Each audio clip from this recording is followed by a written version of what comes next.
Welcome to Wondercast, a community collaborative podcast supporting families navigating the complexities of chronic illness.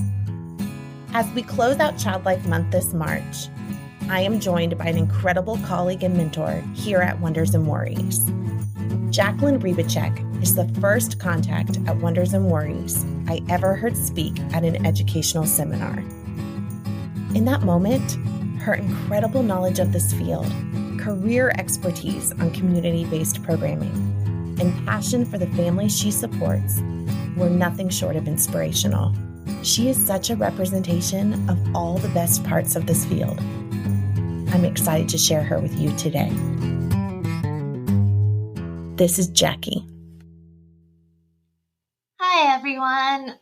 My name is Jackie, and I have had the great privilege of being a child life specialist for Wonders and Worries for almost 20 years. And I am also the program manager for the Austin area. And it is my joy to be here with you today and just talk about all things child life. I love hearing people's stories about how they came to child life. They're so rich and varied. I had actually already completed my undergrad and was working as a youth director creating programs for bereaved children and their parents. So supporting them after a loss and helping them cope with their grief. I happened to be at a conference with a bunch of people. We were going around the room and simply sharing what we did as a job. And the girl next to me said the words that changed my life. She said, "I am in child life and I'm a child life specialist." And I had to contain myself from jumping out of my seat and grabbing her and being like, what is that? I want to be that. I want to do that. Everything about it resonated with who I am. I just hadn't heard of it before. And so I went on to explore that field and learned about how amazing it is, how they come alongside families to educate about the medical side of things, to help children cope and to help them thrive through this experience and know that they can do hard things.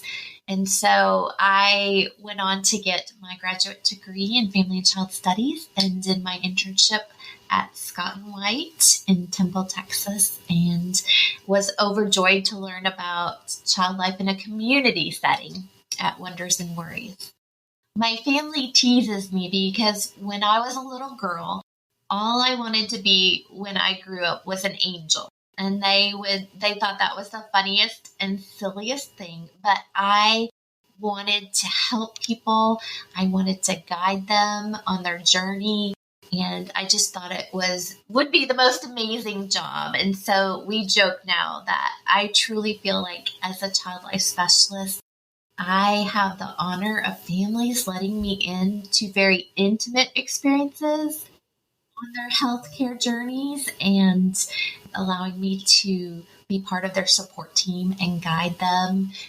So I do feel like I got to fulfill that little childhood dream as families let us come alongside them.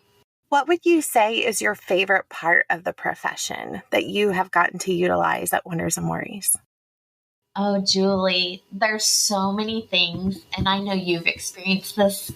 There's that magic in seeing kids master this and parents feel confident and them grow through this, and not necessarily because of even anything we did, but because we help point them to what they have inside themselves. And I think that is just the most amazing gift when we can walk beside them and help them see what they possess inside that can help them cope and thrive and be resilient. One thing I love about this profession is that we're teaching kids at a really young age skills that even adults, haven't mastered as far as building resiliency and learning how to cope. In our education sessions and in our feeling sessions, setting the foundation for all feelings are okay, even the icky ones, even the negative ones, and teaching kids how to lean into that It's okay to be uncomfortable.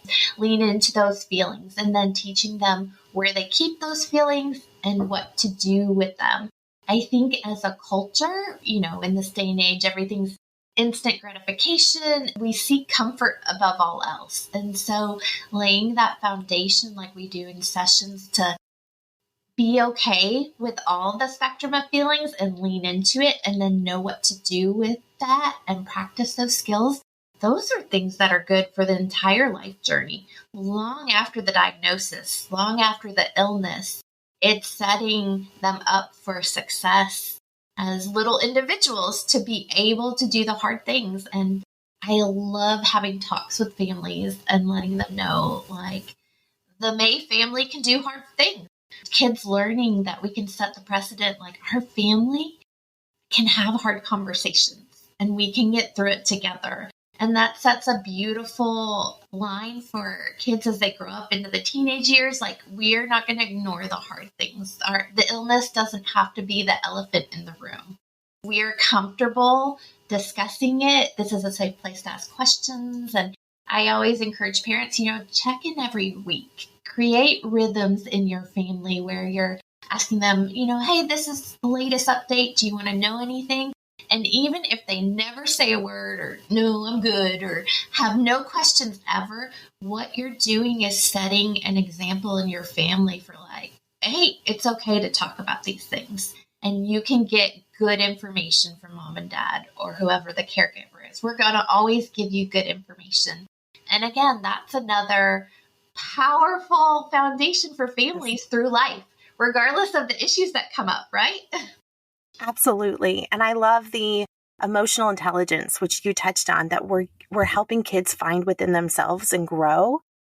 That to me is something I see lacking in so many adults that are dysregulated. They just don't have that emotional intelligence. This horrible life event has happened for a family, or a very difficult season, and they are connected to wonders and worries. But I love that they get to come away with the words, the feelings. And my hope is that with everyone, they come away with communication. That is the best thing. We can't take away the illness, right? We can't take away the possibility that maybe a parent won't survive their illness.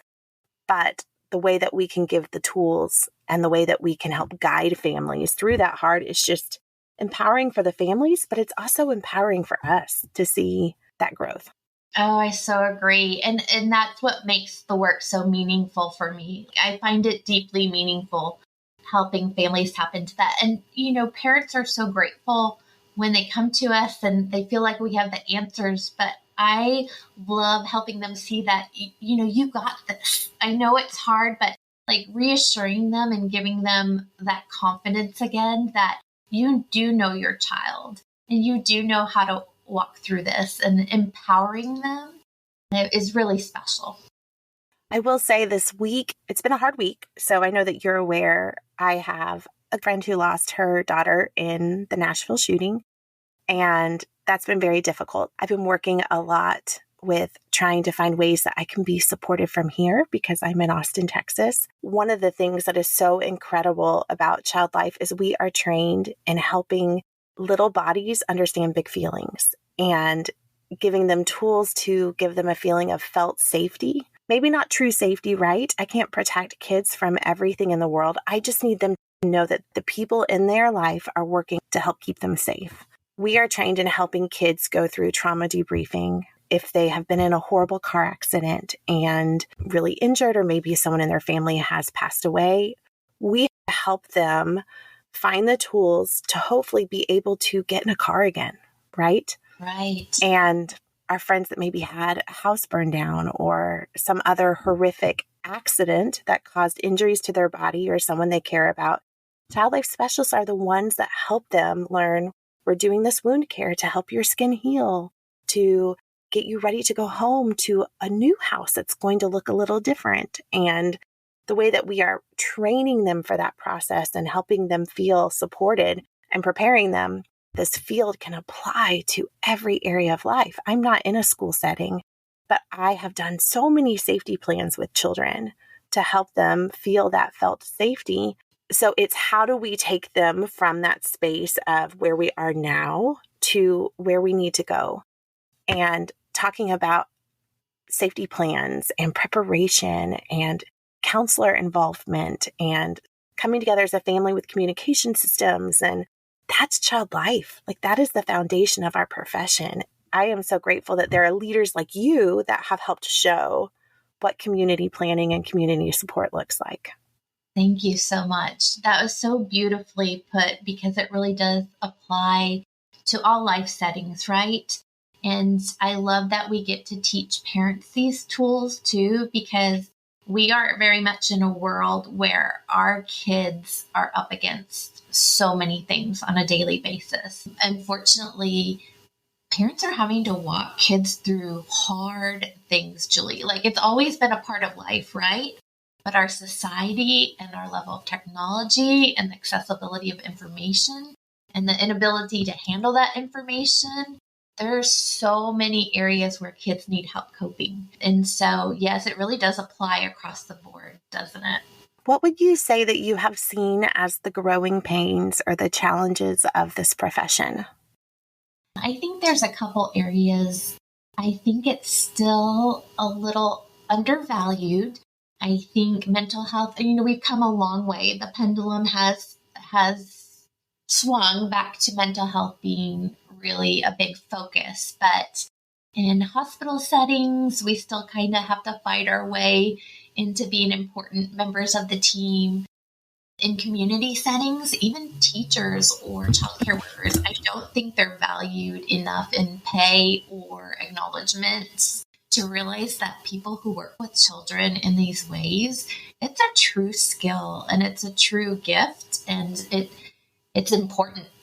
I think the process is still a little bit difficult to get into it. The internship isn't paid, and making it equitable and accessible to all people. So we still have some challenges. We've come a long way. We still have some challenges we're working out to make it easier for people to get into the field and access those opportunities, and then just always continuing to increase awareness of what we do and the value of it. But that is one thing I'm so proud of Wonders and Worries for, that they can offer such highly skilled practitioners and professionals the ability to offer free services to families. Like, I get so excited to share with families that this is at no cost to you. And these are people who are highly skilled and trained who can walk you and your children through this. And that has been the most beautiful thing, that families are shocked. Like, this is someone who's been trained and has the skill and know-how, and you don't have to worry about that aspect of it. And I think that's such a beautiful core value of Wonders and Worries, given that families are already dealing with so many issues medically. It's amazing to see how child life in different settings can thrive and support families. And sometimes even just being able to say, we're here as complementary support to provide compassionate care for your family. And to see that sense of relief, knowing that, oh my gosh, we have this and we don't have to even pay for it. It's just funded by our community. That our kids will be taken care of. Like, we have an extra set of eyes on our kids, a safe place that they can ask the hard questions. We know our kids want to protect us. They don't always feel like bothering us or worrying us or scaring us with the really big questions they might have. And so I know you feel this way too, Julie. We get to be that third set of eyes that can make parents just sigh a breath of relief. Like, oh, okay, I can concentrate on my treatment.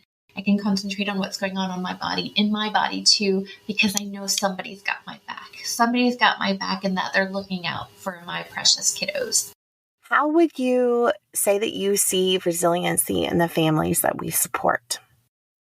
I love this question about resiliency, and I have a really beautiful story I'd like to share of what I'd love it. Like. Yeah.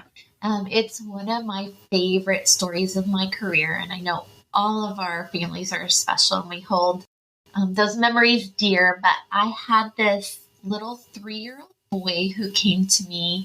His mom had a brain bleed and out of the blue and passed away. And so it was very unexpected.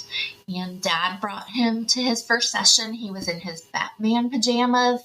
He refused the day she died. Since then, he refused to take them off. Like, that was his security. Dad joked that once a week he would try to just real quick for 5 minutes, like sit him on the counter and let me just wash it real quick. But he had to have his Batman pajamas. And he came into the playroom and he ripped the toy hospital apart. We have this Playmobil hospital with all the parts and the doctors and the nurses and the medical equipment. And he ripped off the roof and he threw the doctor across the room. And he played out a lot of anger because the hospital was the last place he had seen his mom. It was where he said goodbye to her and where things ended. And so during our time together, we read books about what happened to Mom's body. We read books about preparing for the funeral and the service. We did art activities, let him get out aggression and help him understand all his different feelings and label them. Dad was amazing to come alongside me and continue to read those books at home. They had decided that Mom would be cremated, and so helping him understand what that was. And this little boy was so prepared that when it came time for the service, they wanted to sprinkle her ashes on her family, her own parents' grave sites. And the little boy was there and he asked for a shovel. And he wanted to participate and he wanted to be the one to do it. And the dad told me that the minister and all the adults, like, you could hear a pin drop. Everybody got really quiet because they were shocked and they didn't know what to do and they didn't think this child should participate. But because Dad and I had prepared him so well, because this was totally natural and normal, why not? He got to, they were like, get this boy a shovel. And he got to dump the ashes and position them and take part in that ceremony. And that was really important in his grieving process, to the point, and it doesn't always work out this way, but his last session, he came into the playroom, one dressed in a different outfit. I was shocked. He didn't have his Batman pajamas on anymore. And he proceeded to gently set up the toy hospital and gently put each figurine in and create a scene. And we don't always get to see this in the playroom, Julie. We know it doesn't always wrap up tidy and neat, and we don't always know the seeds we plant. But this time, I got to see it play out. I got to see how when a child is given information and the ability to play things out and process it and express it, that they can cope with really hard things. And I love this story because not only does it show resiliency, but a lot of times people are afraid to include the little ones, right? They think age 2, age 3, 4, they're too little. They don't know what's going on. And not every 3-year-old would have responded this way. And we would have honored but it shows that, you know, as long as you have a relationship, as long as you have the ability to love someone, you experience loss. You experience grief. And this was something he needed to be able to work through that. And so when we practice these things with kids and when we teach and when we give the opportunities to play and act it out, they can get through these hard things and still function, right? That's resiliency. That it doesn't mean it doesn't hurt. Doesn't mean they're not going to cry or get angry, just like we do as adults. It doesn't mean we're going to protect them from the pain. That's not realistic in life. But it means we can keep functioning, right? We can keep moving forward. And that's what I saw so beautifully play out with him. And I know many of us have very similar stories or different stories of how we've seen kids get through this and they're still functioning. I think it also speaks so much to this dad who really partnered with the program and child life specialist and it partnered with you, but also focused on our whole concept that we have as a profession of family-centered care. We are having these sessions with kids. We are playing and talking and educating on feelings and diagnosis education and hard outcomes of illness. But also we are helping parents and caregivers have those tools and And they're teaching us. They're teaching us about their family. And I love that the most. I can see a child through my scope as a child life specialist when they come into my playroom and they're excited to play or angry or upset or frustrated. But these parents and caregivers see these kids every single day at all different hours. So the viewpoint that you share with us about your children is so important. And I love that we have the time and the ability in the workspace that we have to be able to see that full scope of the child. I so agree. This dad was amazing and really embraced being part of the process. And we don't want it to be just us, right? That's another thing I love about Wonders and Worries. We have our wonderful parenting classes that teach parents a lot of the same skills we use, because you're the one who's in their life for the long haul. You're the one who has that initial attachment and that relationship and that day in and day out with them. And so we don't want to hoard all these tools and just have these beautiful sessions. We want to help it transfer to your family. We want it to be in their homes and in their heart and in their own toolboxes, right? What I love about Child Life is it doesn't just fit in one box. We are in a community setting. We are in a hospital setting. You might be in an outpatient setting or at a medical outreach opportunity like Operation Smile or one of the other many mission trips that go out there to help bring medical care to children in third world countries or children in need. Wherever you are, Child Life can be so different and so unique. Do you want to talk for a second about your creation that you've been working on? Oh, I love that. Yes. So in our field, we use books a lot to help kids. It's such a gentle way to introduce hard topics. And a lot of times when kids aren't ready to talk about things, we can relate it to the character in the story. Like, I wonder if you've ever felt that way. Like, he really got angry when his dad got sick. And so there aren't always resources out there for example, we had tons of books for a mom with cancer, but not a lot for dads. And we know we work with a lot of families where the dad has. So we decided, you know what? We're just going to create it.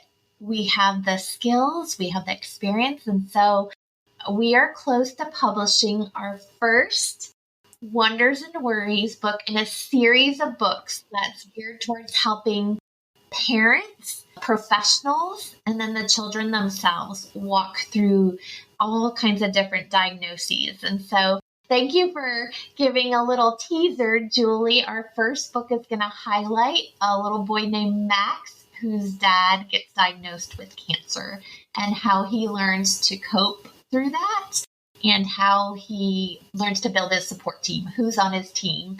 It mirrors a lot of our curriculum and what we walk through with kids, but it also provides parents and professionals who may not be in our field with the verbiage, the really special child life medical verbiage we use to explain these hard things to kids at their level. So it serves many different purposes, and we hope it to be the first of many in our I Wonder series. I'm so excited for it to come out. I cannot wait. What advice do you have for a family that maybe is walking through a new hospitalization or new into their loved one's condition, or just thinking about how do I connect with somebody to help support my kids?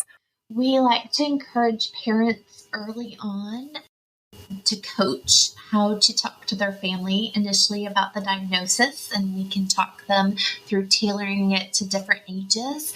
But we like to help them think through who is your support team and how can you help your child realize who's on their team. Whether that be letting the school counselor know what's going on in your family and setting up a plan. You had referenced a school safety plan, which was really important for that family given what they had just been through. We create plans with families all the time to help the flow of information. A lot of times we create plans when a parent may be close to end of life and the child is really anxious at school. They don't know when it's going to happen. You've told me this really hard thing and they're afraid to be away from their parents. So creating plans like, who do you want, if something happens and you're at school, Who do you want to come get you? Where do you want to go from there? Do you want to come see your parent for the last time? Talking through those things gives them control at a time when they don't have control. And so we can do the same thing from the beginning of the diagnosis, like who are your safe people to talk to, who's your favorite teacher, maybe your best friend or your best friend's mom, setting them up for success to know where they can go, who they can ask, what's going to happen, creating rhythms in your family for checking in. Like I said before, even if they never have any questions, even if they don't respond, assessing like, do you want to know this information, or how can I best let you know what's going on? Some kids are information seekers and they want to know every detail. Who'd you see today? Where did you go? What did you have done? Other kids are like, I'm good.